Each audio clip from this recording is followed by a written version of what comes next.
Meron po kaming, ayan po, nakalagay po rito eh.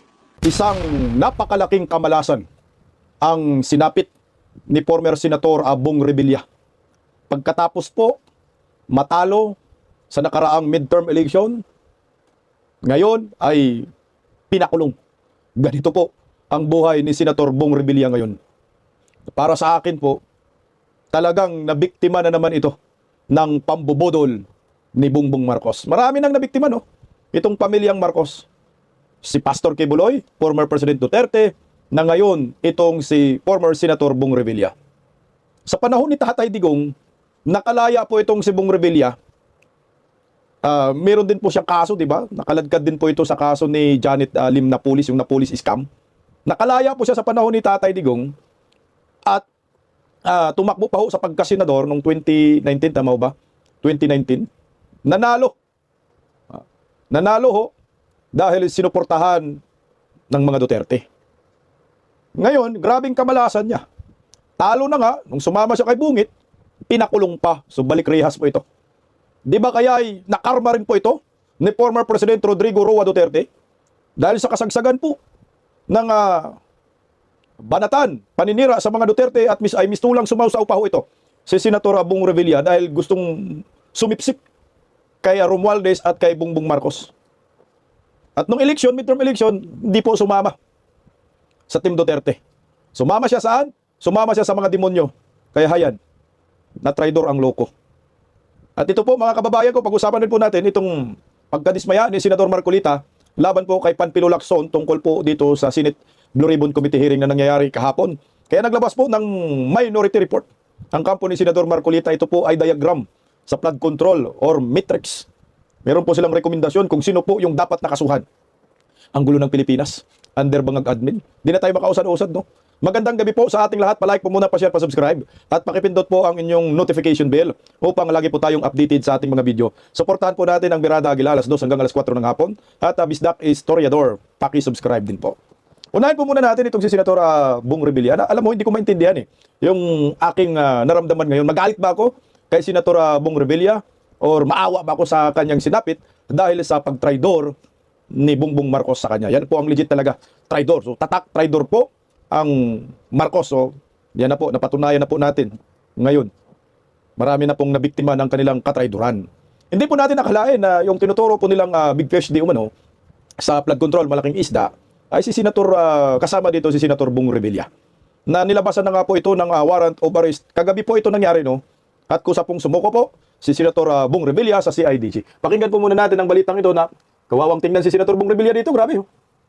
Voluntaryong sumuko sa PNP si dating Senador Bong Revilla kasunod po ng paglalabas ng Sandigan Bayan ng arrest warrant laban sa kanya at sa 6 niyang kapwa akusado. Kaugnay po yan ng kasong malversation na nag-ugat sa Coast Flood Control Project sa Bandi, Bulacan. Nasa frontline na balitang yan si Hannibal Talete. Sumuko kagabi si dating Senador Bong Revilla sa PNP Criminal and Investigation Detection Group sa Kampong Krame.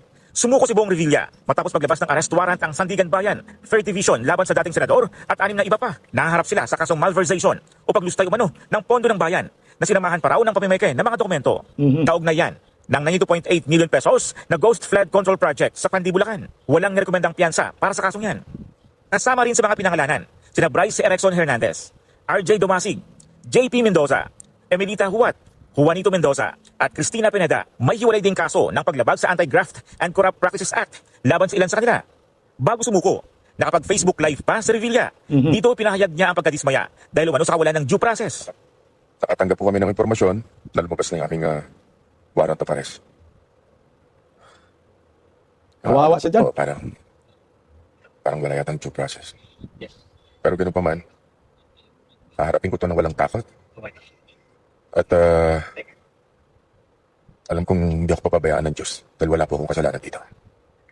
Git naman ng PNP, maayos na naipatupad ang warrant of arrest. Pinaalam din daw kay Revilla dahilan ng kanyang pagkakaresto ang karapatan sa ilalim ng saligang batas. Sumailalim sa standard booking and documentation procedure si Revilla sa CIDG pati na rin sa medical examination. Ang mga kapwa akusado niya namang sina dating DPWH Bulacan 1st District Engineer Bryce Hernandez at JP Mendoza. Inares na rin sa Senado kagabi. Isinilbi ng NBI Organized and Transnational Crimes ang arrest warrant laban kina Hernandez at Mendoza. Bago niyan, dumalo pa sila sa pagdinig ng Senate Blue Ribbon Committee. Hawak na rin ng NBI ang iba pang kapwa nila akusadong sina Engineer Dumasig at accountant na sina Juanito Mendoza.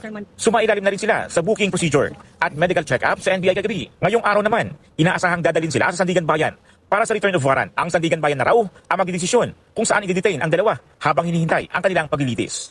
Yari na, no? Dali po itong si Senator Bong Revilla. Yan po ang kalagayan niya ngayon.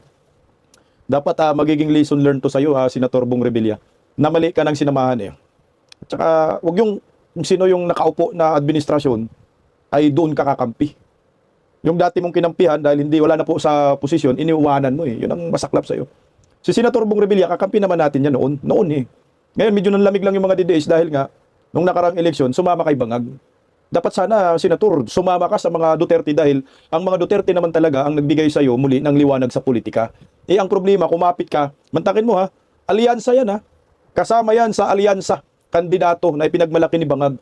Pero ang resulta, dinali siya, binudol siya, siya ang ginawang tropiyo sa mga Pilipino. Ako hindi ko po alam kung natutuwa ba ang taong bayan dito sa pagka-aresto kay Senator Bong Revilla. Pero sabi naman ni Senator Bong Revilla, haharapin niya po ito ng walang takot. So kung wala kang kasalanan, patunayan mo, talagang wala kang kasalanan. Kaso nga lang, mahirapan ngayon dahil ang sabi niya, walang due process, no? Wala din mo tamang proseso. At ano to? Nagiging collateral damage ka, nagiging sacrificial lamb ka. Mas nagiging sakripisyo pa si Senator Bong Revilla kumpara kay Martin Romualdez. Alam naman kasi natin, blood is thicker than water. O ito, bulong-bulungan po na merong rivalry ang Revilla at ang Remulla.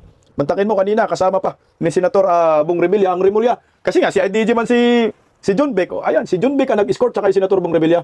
Teka lang, ito ba yun? Ay, hindi pala. Ayan, papunta na po yan ng Quezon City Jail. Yung bidyong iyan. Ayan na po. Mukhang deja vu ito. Mukhang naulit muli, no? Yung nangyayari sa kanya sa panahon ni Pinoy. Pinoy ba yun? Ay, Gloria pala. Tama, Gloria? Ay, Pinoy nga. Tama, Pinoy. Ayan, no? Wala. Naulit muli ang kasaysayan. Senator Bong Revilla. Nag-deja vu. Tama ba, Pinoy? Ngayon, nasa Quezon City Jail na po siya nakadetend. Nasa Quezon City, nakadetend na po, nakakulong si Senator Bong Revilla. Naulit muli. At saka, ito, pakinggan natin yung press con muna, no, ni interview kay John Vic Remulla, kaunti lang. Unti-unti lang naman. Ako hati ako dito eh. Hati yung opinion ko dito. Hindi ako makapag-conclude ng todo kung ito ba ay pinopolitika or ito ba talaga may kinalaman sa flood control talaga siya. Kasi lahat naman ito, meron tayong tinatawag na presumption of innocence. Hindi pa naman convicted yan. Pero more or less, may impluensya talaga ito ng politically motivated po ito. Pakinggan natin ang kaibigan daw niya eh. Sabi ni John Vic, magkaibigan daw sila ni Bong Revilla. Pakinggan natin. Sir, paano nag-arrive yung decision na sumurrender siya at ano ang naging arrangement nung sinabi niyang susuko siya voluntarily dito? Tumawag siya sa akin kahapon nung lumabas yung electronic warrant.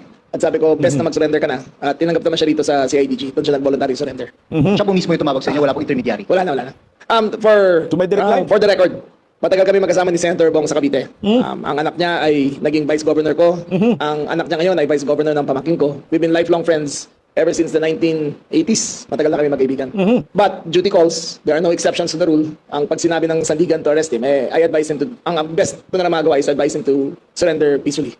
Sigurado dyan, sir, may mga mag-iisip, malaking tao, baka special treatment ito. How would you respond? Special treatment? Oo. Well, number one, ang Sandigan na magdedesisyon kung saan siya ilalagay. So, dati kasi dito, nakita niyo naman, may special treatment. So, yung available facilities ay... Hugag talaga, may palaman talaga, no? Pareho sila ni Claire Castro, dati daw, so Duterte na naman, anak ng kagwang. O dati kay Abalos, linawin mo. Magkaibigan daw sila ni Bong Revilla, so ngayon, magkaaway na. Putang inang drama talaga ng mga Remulla, no? Tingnan po natin, kasi Vice Mayor pala, yung anak ni Bong Revilla sa Cavite, o ito, ang Vice Governor, no? Vice Governor yung anak ni Senator Bong Revilla sa Cavite, pamangkin naman ng Remulla, yung gobernador. Putang ina, matinding labanan sa 2028 ito. Special treatment daw. Sinabitan namin sa Sandigan. So, I assure you, walang magiging special treatment doon. Kung nakausap ni Chief, si Senator Bong, pwede bang mabigyan kami, sir, ng story? Ano tumatakbo siguro thought process niya, bakit nagtiwala siya na sumuko sa Philippine National Police? Kung ako rin naman, magsusuko ko basta may warrant of arrest ako eh. Kasi katulad kay Atongan, basta magkapersahan ng arrest, hindi mo na alam kung ano mangyayari. Tingnan nyo to, he has 20 firearms, di ba? Voluntary siya nag-surrender. Si Atongang, he has 6 firearms. Kinancel namin. Kasi he's, fugitive siya, di ba? So kay Atongang, we will deal with him as armed and dangerous. Kay Senator Bong, I advise him pumunta na rito para matapos na ang intriga at walang untoward incidents mangyayari. Sir, meron kaya siyang siguro request or gustong arrangement? Kaya siya Wala tumulong naman. sa meeting? Wala naman. Siyempre, I cannot, he seemed, yung malungkot siya di ba? Pero ang sabi ko na lang, we'll do the best we can. Ako personally, maghahatid sa kanya papuntang Sandigan Bayan. At ako, pagdating doon, i-hand over ko na siya sa officer of the court. Sila na ang bahala. Paano hindi malungkot, Renaidor ninyo, mga hunghang?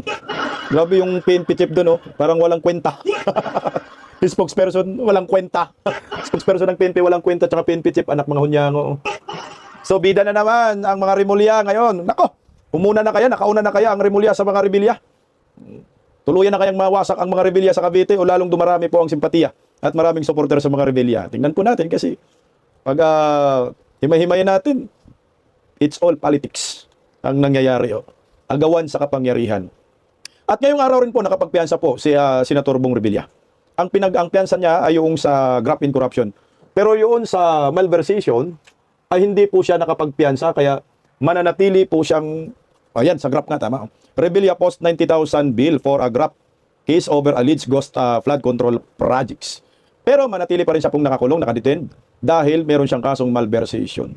Ayun yung mabigat kasi wala pong piyansa yung malversation. Grabing kamalasan talaga itong nangyari kay Budots. Noon, pabudots-budots ka, masaya ka ngayon, malungkot ka na. Siguro hindi po ito in-expect ni Senator Bong Revilla na mangyari sa kanya dahil kaalyado po niya itong si Bongbong Marcos at dinig ko pa nga, kumpare pa ito si Bongbong at saka si Bong, dalawang Bong. Dapat dalawang Bongbong na lang nakadetained. Kumpare pa sila, pero na-traitor pa rin ho itong si Bong Revilla. Wala na, pag yung medyo alanganin na kasi yung pag-iisip, talagang ganun ang mangyari. Magiging leksyon po, dapat sa'yo ito, Senator Bong Revilla. Dapat manindigan ka at manprinsipyo ka. O ngayon, ito yung sinapit mo. Nagmistulang nakarma ka ni former President Rodrigo Roa Duterte. Bakit kasi ayaw mo kumampi sa mga Duterte ngayon? Kasi nga, walang kapangyarihan ng mga Duterte.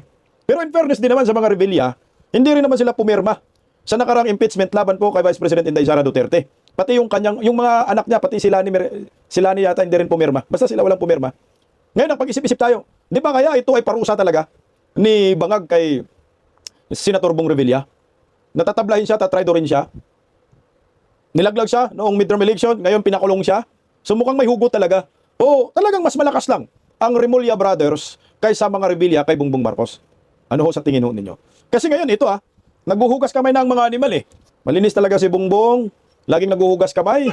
Mantakin mo, kaalyado po ito ni Martin Romualdez si Bong Revilla. Lakas si MD at ang chairperson si Senator Bong Revilla at President itong si Martin Romualdez ng Lakas si MD. O putangin na, mga kaalyado ninyo, mga magna talaga no?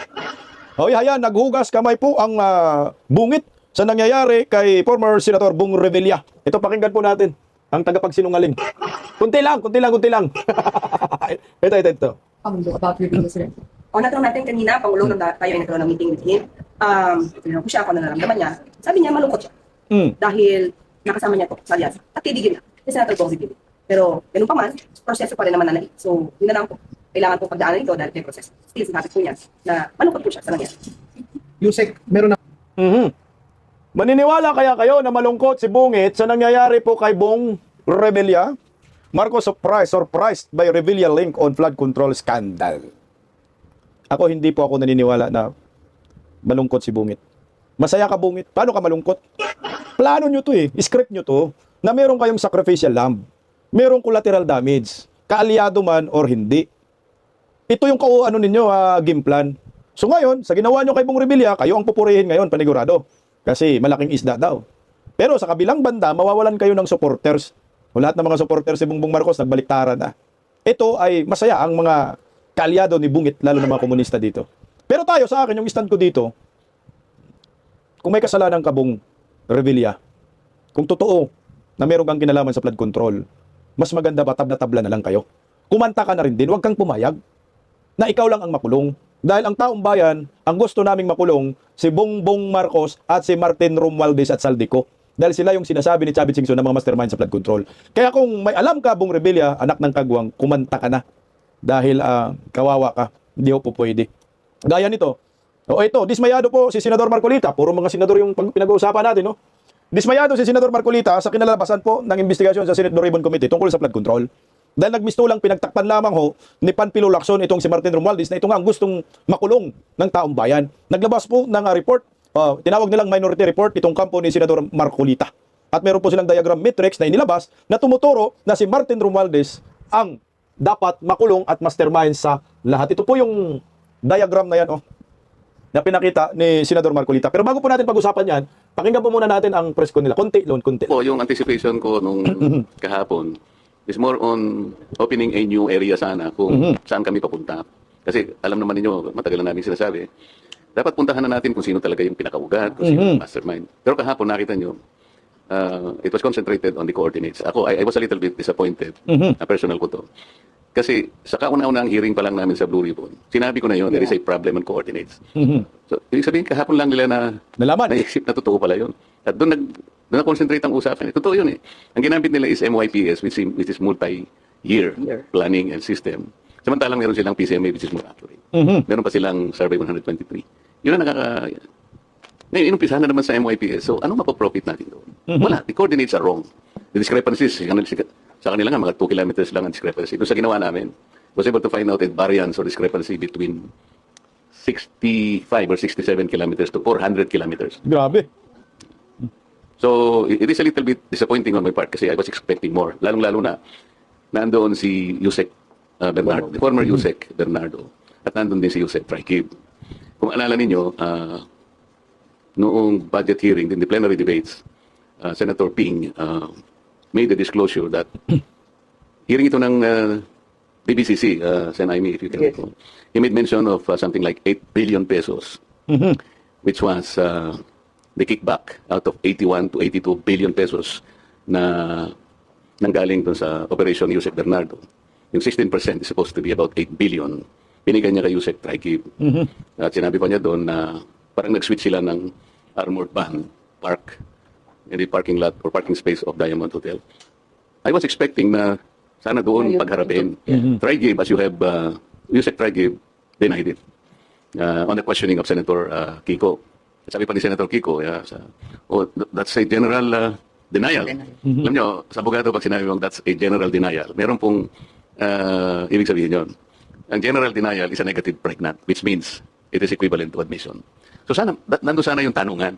Nandun si Yusek Bernardo, so on questioning of Senator Kiko. So ibig mo sabihin, nung dinideny mo, edi nagsisinungaling si Yusek Bernardo. I can say that, sabi niya. So si Yusek Bernardo should have been allowed to explain. No, ginawa kang sinungaling, ano masasabi mo? Sana. Wala yun Pinagsagot. Yes. What will you make of two witnesses supposedly who established the link between Curly Descaya and former Speaker Martin Romualdez dun sa pagbili ng bahay sa South Forest? May nabuba doon? Wala din. Wala, paano lang, Sarsuela lang. Ito, pakinggan natin si Senador Marcolita. Pinakamaraming parte ng ating mamamayan ay halos nagagalit sa nangyayari. Para bang ipinagkikibit-balikat lang, ito halos nilimas ang kabangbayan. Ganun po kahirap na ang bansa natin ngayon. Balik po tayo doon sa dalawang testigo na iniharap ng chairman ng Blue Ribbon na nakatakip ang kanilang muka, yung dalawang pinibini na di umano ay mga staff nang nagre-renta doon sa bahay na pag-aari ng isang tao. Meron ba kayong napansin doon nung ako'y nagtatanong sa kanilang dalawa? Sana po makapagtanong naman ako sa inyo. Meron ba kayong napansin nung tinatanong ko yung dalawang testigo kung sino po yung sumasagot? Si Lacson. Ayan. Tanong ni Kasi po, kung Marcolita, sagot tatanong ni Lacson. katulad namin, at dinidirect pa yung tanong sa kanya, dapat siya po yung sumagot, di ba? Iwanan na po natin yung kung hindi nyo napansin. Ang ibig ko lang sabihin dito, Ang tanong ni Senador Marcolita, sinasalot ni Lacson. So yung dalawa, hindi na sumasagot. So pag tiningnan mo, maliwanag na script, anak ng kagwang talaga naman. tinatanong ko po siya, bakit kaya kayo napunta doon kung ang inyong layunin lang pala ay ituro yung Diskaya na sila pala yung ginamit na nagpapaalis sa kanila dahil yung daw bagong may-ari, kailangan na yung bahay at humihingi sila ng ilang panahon pa lang dahil napakahirap maglipat ng kanilang mga gamit. So yung pala si Diskaya lang pala yung itinuturo na siya yung nandun. Ayaw namang aminin ni Diskaya na hindi nga ako nakapunta dyan sa South Corps na yan. Ba't ako na naman ang tinuturo ninyo? Pwede ko pong malaman, kayo po nagtuturo kayo, nakatagpo mukha nyo. Ako po na tinuturo nyo, wala bang karapatan na makita ko man lang ang mukha nyo. Ayaw po, hindi rin pinaalis yung mga maskara. Pero ang isa pong importante doon na dapat napansin nyo, yung sinabi nilang address, 30 Tamarind Street. Nagtugma. Kung napapansin nyo, yun ay bahagi ng paglalahad ni Saldico na sinabi niya yung isang 1 billion pesos ay doon i-deliver. Kasi yun ang drop-off point na sinabi, sabi niya, ni Martin Romualdez sa akin, diyan mo dalhin. So Tamarind. Ang gusto ko sana dapat mayroong mga tanong pa doon eh. Ang problema, hindi na nga ho pinalaki yung issue, pinapatay na nga ho ni ni Lacson, so hindi na pinalawig pa, kaya ang resulta, nakakaduda ho. Yung dalawang star witness, kasi ang pag-aakala natin, yung dalawang surprise witness na yun ang magdidiin kay Martin Romualdez, na may kinalaman sila ni Corle Discaya. Pero ang lumabas, nilinis ni Panfilo Lacson ang pangalan ni Martin Romualdez doon sa kanyang script. Tingnan mo, anong sabi ni Panfilo Lacson dyan? Ayan, hindi sapat ang testigo para idiin si Romualdez sa South Forbes Asia. Anak ka ng kagwang, o bakit mo pinalabas? So ibig sabihin, ang script mo, dahil mayroong lumapit sa inyo, ito, tsorya ko lang ha, baka ito yung nangyayari, dahil may lumapit sa inyo na nakilala si Corle Discaya at itinuturo si Martin Romualdez, ngayon, pinatawag mo. Pero ang pag-akala natin ay baon mo si Martin Romualdez, yung pala, nilinis mo. So anong tawag sa'yo? Di tambalos-los ni Pinder. Kaya maraming galit dito kay Lacson, anak na kagwang, halatang halata, na pinoprotektahan itong si tambalos-los tuloy. Bakit hindi natin tawagin kung sino yung may-ari? Nasaan yung kontrata yung nasaan yung discontract? Correct. Di ba? Nabanggit lang ang pangalan ni Martin Romualdez. Tatapos na kami. Didiniin. Ang ini-establish pala nila na si Discaya pumunta ron para sabihin na yung bagong may-ari, pinaalis na sila. Anong weight nun, sir? Wala. Wala. Kaya gusto ko mapansin ninyo lahat. Bakit kinailangan pumunta pa sila doon? Yun lang bang gagawin natin? Ang mga tao, hindi ganun ang expectation po nila. Kaya po siguro napilitan kami na maglabas na ng minority report. Hindi lang siya kung ano pa man bagay. Ang mga tao po kasi nagtatanong, ano po ba nangyayari na dyan? Simula po nung ako'y nawala na po na chairman at napalitan nga po. Nung ilabas namin si Gutesa, sinabayan naman yun ng aming legislative break. Matagal po yun, hanggang sa mag-resign naman si Senator Ping. So, ang mga tao nagtataka, ano na naman ito? Wala na bang ano ito? Wala bang closure ito? Hindi ba natin malalaman kung sino talaga ganito? Mastermind. Kaya napilitan po kaming maglabas ng minority report. Tinawag po namin minority report for lack of better term. Kasi po kung gagawin nating legal ito na isasang-ayon natin sa aming mga committee, sa ating Senate rules, hindi pa kami pwedeng maglabas kasi kailangan matapos talaga yung committee report. Hindi naman po kasi namin malam kung kailan mo talaga matatapos ito. Kasi nakalagay sa rules namin, kung merong dissenting or concurring opinions, ay isasama na lamang doon.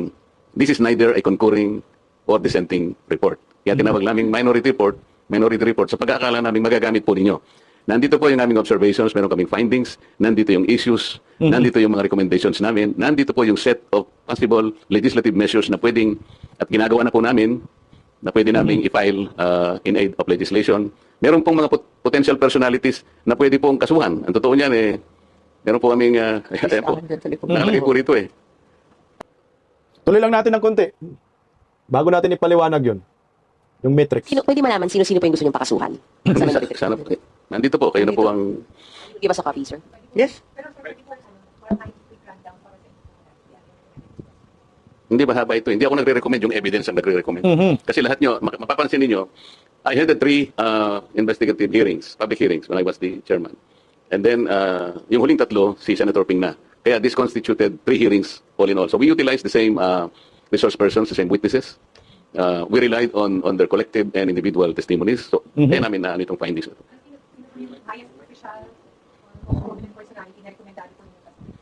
Merong question mark nasa, makikita nyo rito yung mga kung, para naman may konting suspense. Kayo nang tumingin. Mamaya, ipapaliwanag natin pagkatapos yun. We get the names of who you want to be charged. Sound bites. Hindi mo kasi sir, yung arrows kasi. Alam naman ninyo kung sino-sino. Yung arrows kasi, base sa nagtuturo sa kanya, at mababasa nyo sa kanilang mga testimonies individual. Talagang, for example, Gutesa, tinuro si Saldico and Martin Romualdez. Si Discaya, nabanggitin ang pangalan ni Martin Romualdez. At yung mga iba, si Alcantara, si Bryce Hernandez, pinagtuturo kung sino-sino at papunta lahat sa direksyon ni Martin Romualdez.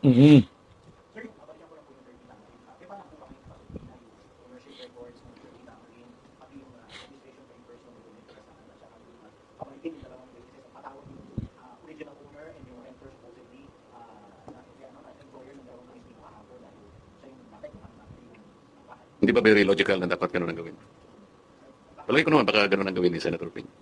Naasahan namin na yun ang gagawin. Wala yan. Pagtatakpan na lang si Tambalos yan. Recommendation nyo, i-recommend natin sa Blue Ribbon. Nandun ako. Kasi initially parang ayaw ko na muna. Kaya lang dahil nakita ko sa listahan, nandun si Yusek Traigib at nandun si Yusek Bernardo. Makakako dito, magkakaharap itong dalawa. Tama. So naghintay ako doon. And then naisip ko nga na sinabi nga ni Senator Ping during the hearing sa budget, sa plenary debates ng DBCC. Talagang sinabi niya yung 8 billion na binibigay ni Yusek Bernardo kay Yusek Traigib. Kasi Yusek naman binibigay kay Adrian Bersamin. Kaya iniisip ko, baka ako dito magkakaharapan, makikita natin yung tanungan kung saan papunta. Because ang sinasabi natin, di ba, wherever the evidence will lead us, palaging ganon. Bakit wala si Adrian Bersamin? Sen Wala Amy, nga. sa inyo na rin po, Sen, isa na lang po. Bagamat di naman po kayo pinangalanan kahapon, pero may mga pasaring si Senator Lacson dun sa mga nangmamaliit, nangiinsulto daw sa Blue Ribbon hearing. Sabi niya, shut the F up. Sabi niya, your noise will not silence the truth. Neither does it provide any help in our investigation. Your noise cannot convict and won't even indict the malefactors of this flood control mess. Hindi rin ako yan. At alam ko, hindi ako ang pinatutungkulan. I don't feel alluded. Ikaw yan, Senador Marcolita. Okay, paliwanag lang natin saglit itong matrix na inilabas ni Senador Marcolita. Yung sa dulo po, yung pina-question mark, parang ito na po yung pinaka-mastermind, no? So itong mga naka-arrow, naka-arrow, ito po yung parang tinuturo sila, no, ng tao. What for example, itong si Mr. Orly Gutisa, naka-arrow kay, ay dito muna tayo yung kay kay Diskaya pala. Kasi si Diskaya yung una. Si Diskaya ay naka-arrow kay Martin Romualdez at Saldico. So ngayon po, si Diskaya po ay pinangalanan niyang tumatanggap ng 25% project si Saldico, no? At hinahatid kay Martin Romualdez. Pangalawa naman, itong naman testify ni Orly Gutisa na testified that he delivered luggage containing cash from, ito na yung mga mga malita. Ay pinadala kay Saldico residence, Romualdez residence. Doon basta nag-deliver si Orly Gutisa sa bahay ni Saldico at bahay ni Martin Romualdez. Ito naman sa baba, former DPWH Secretary, testified naman, told him that Representative Saldico asked for a 25% commission, 2% and which was shared equally between him and the Alcantara. Tinuro si Saldico. So ito namang si Alcantara, tinuro rin si Saldico. Ito naman si Bryce Hernandez, tinuro si Alcantara. So ibig sabihin, ang mga arong ito ay lahat kumukunikta kay Martin Romualdez. Pag tiningnan mo, si Martin Romualdez dapat ang mas maunang makakasuhan kumpara kay Senator Bong Revilla. Yung arong ito, yung matrix na diagram na ginawa ni Senator Marcolita, Minority Bloc, ito ay patunay na si Martin Romualdez ang talagang may utak ng flood control at siyempre, hindi naman pwedeng magawa lang yan ni Martin Romualdez na utos kay Saldico kung walang nag-utos sa taas. Ang tanong, sino po ba ang nag-utos sa taas? Isip-isip! Sino ang nagmamando kay Martin Romualdez at si Martin Romualdez nagmamando kay Saldico at si Saldico ang umutos sa mga alipuris ng mga DPWH kagaya si Cabral, Bunuan. Sino po? Ito yung mga link, no, na mga testimonya na kinaladkad po si Martin Romualdez na hanggang ngayon ay wala pa rin kaso tong buhayang ito. O, ito na yun. At hindi kay Saldico mga birada laban sa First Family at kay Martin Romualdez at pati kay Bongbong Marcos. Na ito yung gustong mangyari siguro ni Senador Marcolita at ng Minority Bloc. Kasuhan po ninyo si Martin Romualdez. Rekomenda po ninyong kasuhan. Ang problema, paano po ito kakasuhan? Kasi pag nadali si Martin Romualdez, panigurado, nadali yung kanyang puon, nakatabingi ang panga na naka-question mark dyan, malamang si Bungit po yan. Malamang lang ha, wala namang iba, di naman tayo tanga. Sino ba presidente? Alam nga naman si Baki. Hindi naman pwede yan si Remulla. Malay din natin, di ba? Ito yung gustong makuha ni Senador Marcolita na nalilihis na po ang Senate Blue Ribbon Committee na ang nangyari ay nagmistulang pinagtatakpan pa ni Lacson ang totoong mastermind sa flood control.